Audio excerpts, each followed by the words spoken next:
Hey everyone, and welcome to the Crypto Critique. My name is Daniel, and welcome to the Crypto Critique Attic. Let's jump right in.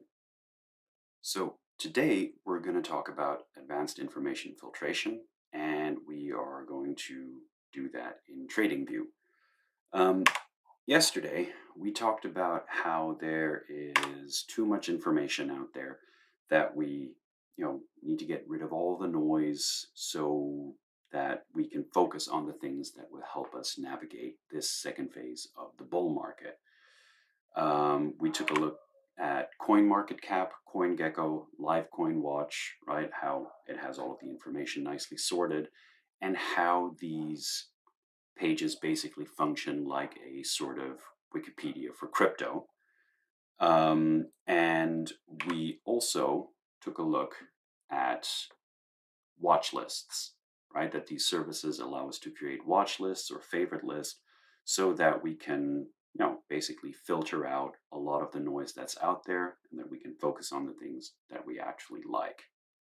Now, today we are going to be talking about advanced information filtration.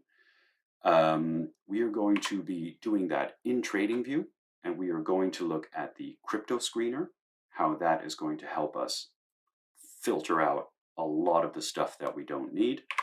Then we are going to look at how to make watch lists and how to split up watch lists so that they become useful for us to use. And then we are going to look at flagging and color coding so that we can deal with these watch lists more effectively and how that will help us in looking for cryptocurrencies that we would like to trade or invest in. So we're now in TradingView. We are in the crypto screener. If you're wondering how to get there, like if this is not what you start up with, then if you're in your chart, you have this little thing down here called the crypto screener, and you can click on that, and then it brings this up, and you click on this to make it full screen.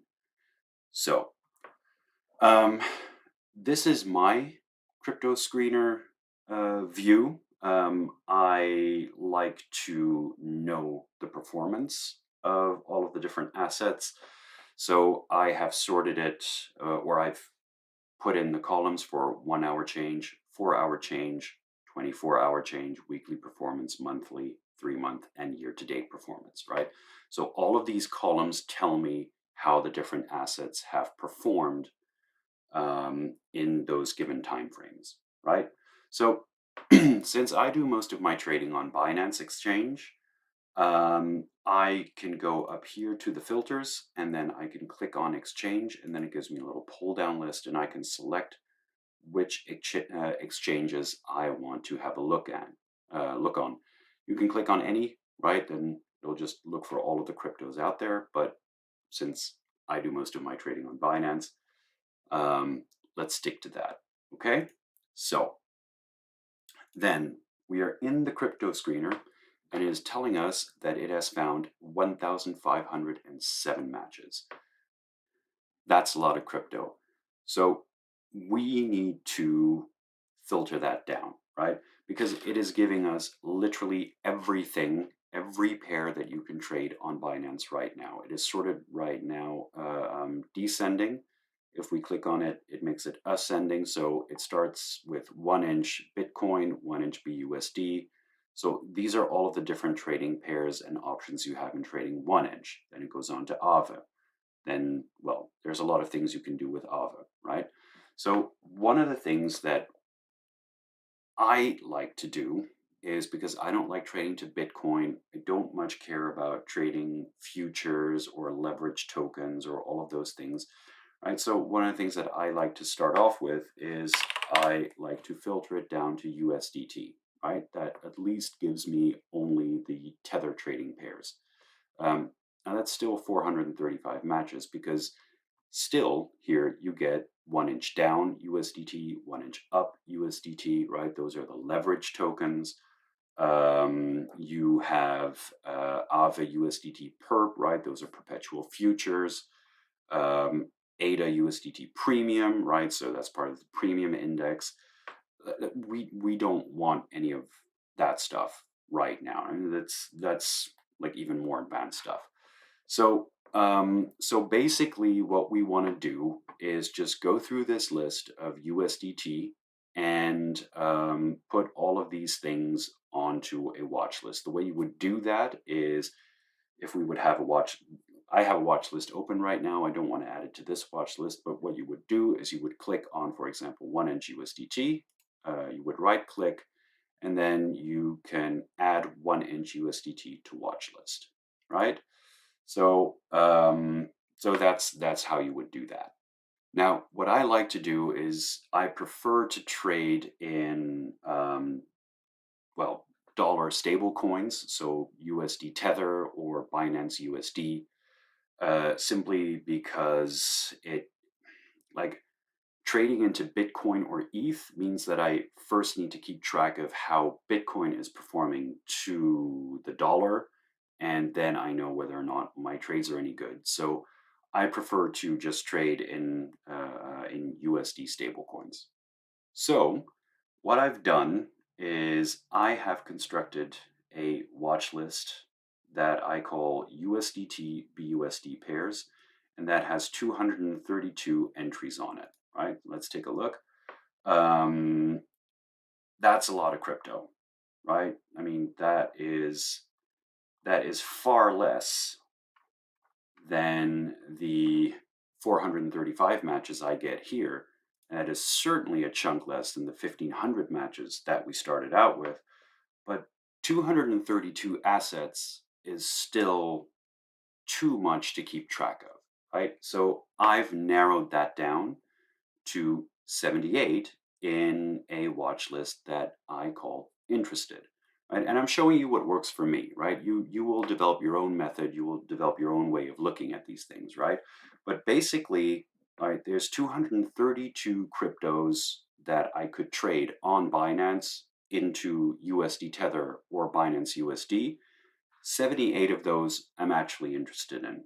But 78 cryptos is still quite a lot to keep track of, right? So what I've done is I have filtered that down further into three different sections. And the first section is projects I'm excited about, right? So on this watch list are all the projects that I'm actually genuinely excited about that I think have something unique or something cool that really adds value now and in the future, right? So then there's another category that I call nice idea, hope they do well. And what I mean by that is these are all projects where I think that's a nice idea and I hope they do well, but I'm not super excited about it. And then I have a last one, which I call all about the money. Those are basically projects that I really don't care about too much, but they're good projects, they're profitable projects, and those are things that, if they can make me money, if those are, investments that can generate returns for me, then, I'm more than happy to invest in them. If any of the other two, the projects that I'm excited about or the projects that I like and I hope do well, if they're not really moving, but stuff here is moving, then sure, I'll take a look at this. So, those are basically the ways that I structure my watch lists, and the way that I look at it, the way that I usually look at it is I first look at the projects that I'm excited about, if things are moving here, and there's a lot of red here today, right? So this might be one of those times where I look somewhere else. But on the other hand, Rune, Theta, VeChain, they're all moving. IOTA, one of my favorite projects, they're moving in the right direction, right? So that's all good with me. Right, so that's what I look at first. If nothing's moving there, I move on to nice idea, hope they do well. Right, so I would maybe look at Decred or something else, but there's a lot of red here today. Thank you, Dogecoin. And if nothing's moving there, then I will look at all about the money, which kind of makes me regretful that I didn't listen to one of my friends and put some money into Chili's, because that is actually doing really well today. Now, as you may have noticed, All About the Money all has yellow flags. Nice idea, hope they do well. They have these little green flags here, and projects I'm excited about. Well, purple is my favorite color. You may have noticed that from my presentation cards and everything. So I've color coded that purple. And then the interested list obviously is a combination of all of those projects, right? So you will find all of these colors represented there. Um, but that's helpful because I can just open the interested list where all of the projects that I'm interested in are shown, and then I can see by the color how I feel about them without having to think about it, right? And then obviously there's the USDT BUSD pairs, main list, and everything that I haven't flagged as being part of interested in. Those are flagged red for obvious reasons. It generally means stay away from it. Yeah, so that is how I color code it, and that just makes me that helps me, you know, keep an overview when I'm scrolling through long lists of information, right? But these flags have another function, right? And for that, we will go back into the crypto screener, right? In the crypto screener, you might have seen here, it has a little flag icon. And one of the things that it allows you to do is if you click on it, then you can select, for example, the color purple, and then it puts into the screener all of the assets that I had put in my project I'm excited about watch list, right? So why is this useful? Well, one of the things that the crypto screener allows you to do is it allows you to sort things. And because I like to sort things by performance, because I think past performance is a very good indicator for coming trends. Um, so one of the things that we can do here, for example, is we can sort on monthly performance, right? So we can see that Rune, which I talked about the other day, over the last month has grown by 157%. Or Holochain over the last month has gone up 72%. VeChain has done really well, 130%. The Bitcoin Standard Hash Rate token, right? So this allows me to see things that I cannot see here, because here it shows me the symbol, it shows me the last price change, and the 24-hour change. But here I can flesh out much more information, right?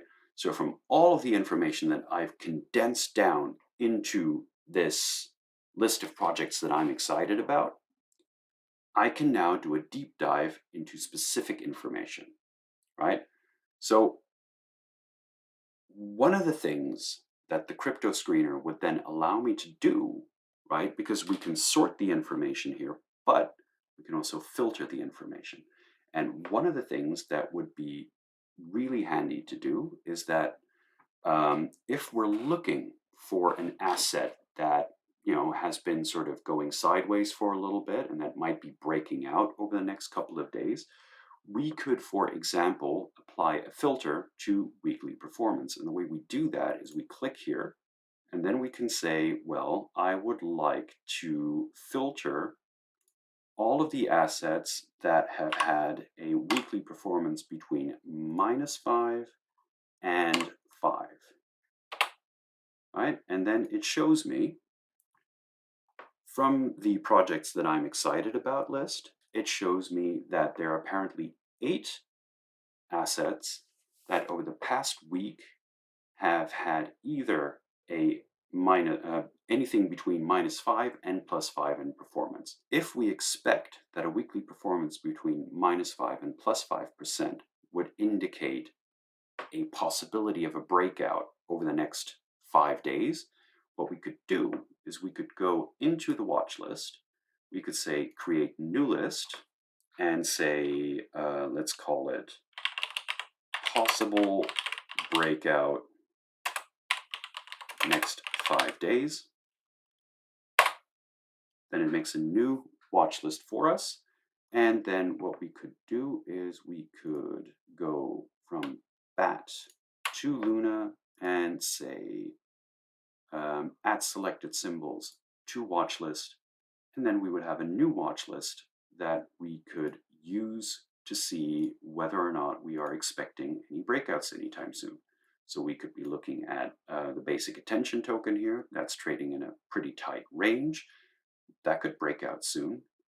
Engine, um, could also do something, right? So all of these tools, all of these filtering devices in the crypto screener, the watch lists, the color coding and flagging, we can combine all of these different tools to first filter out all the noise, and then in the sets that we filtered out, we can really drill deep to see if we can find the information that will help us make good decisions in trading the next phase of this bull market. So, to recap, today we talked about more advanced information filtration.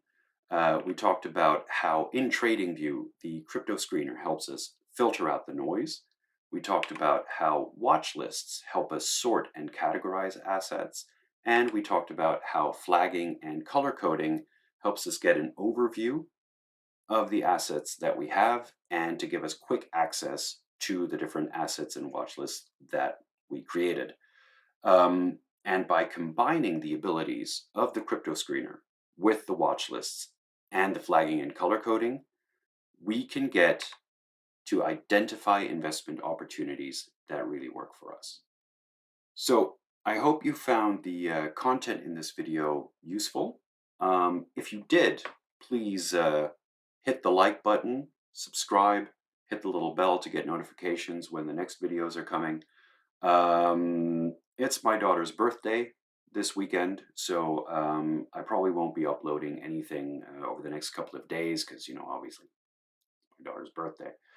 Um, but um, but yeah, I will definitely see you soon.